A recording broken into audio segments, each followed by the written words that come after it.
Hi, I'm Chris Harris and I'm here to deliver you the prime times for November.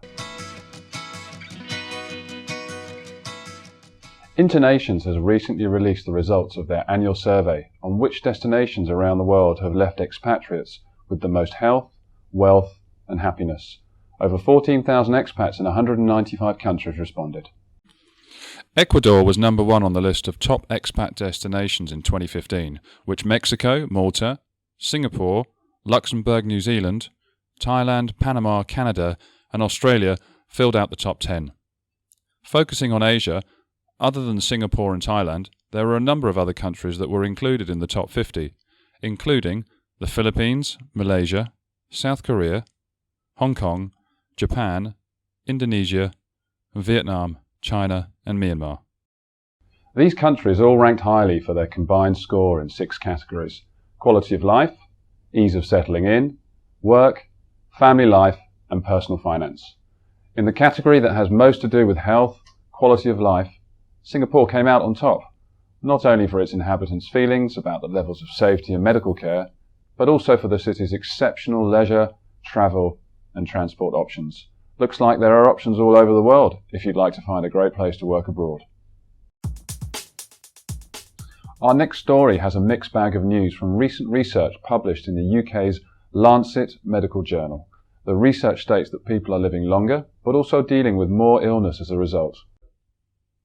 The findings reported that over the past quarter century, global life expectancy has risen by an average of 6 years for both men and women. The research pointed to these improved mortality rates being caused by declines in deaths from diseases such as HIV, AIDS and malaria. Since 1990, the average life expectancy has gone from 65 to 71 years. However, due to heart disease, stroke and lower respiratory infections that are more common among older people, instances of these types of lifestyle diseases are rising on a worldwide scale. Lead author of the study, Professor Theo Voss of the University of Washington in the US said, "The world has made great progress in health, but now the challenge is to invest in finding more effective ways of preventing or treating the major causes of illness and disability." The bottom line is that declining child mortality and increased life expectancy are leading to an increase in global population, which the United Nations has projected to rise to 11 billion by the end of the century. So dealing with illnesses that commonly develop in an old age is going to be of increasing importance each year.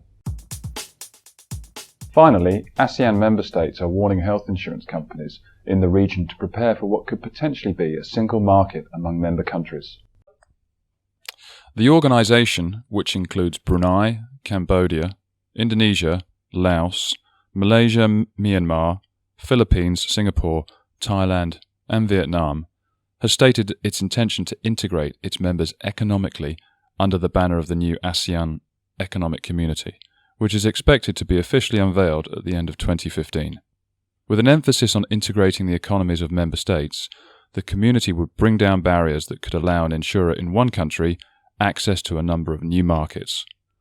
One major hindrance to this, however, is that the standardization of insurance regulations across countries will be extremely difficult, if not practically impossible, any time in the near future.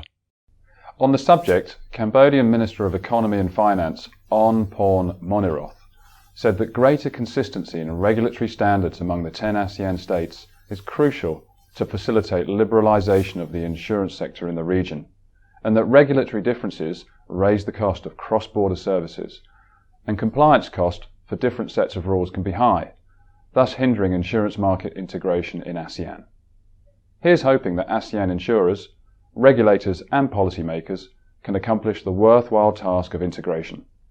That's it for this edition of the Prime Times. We'll be back next month with another dose of health and insurance news.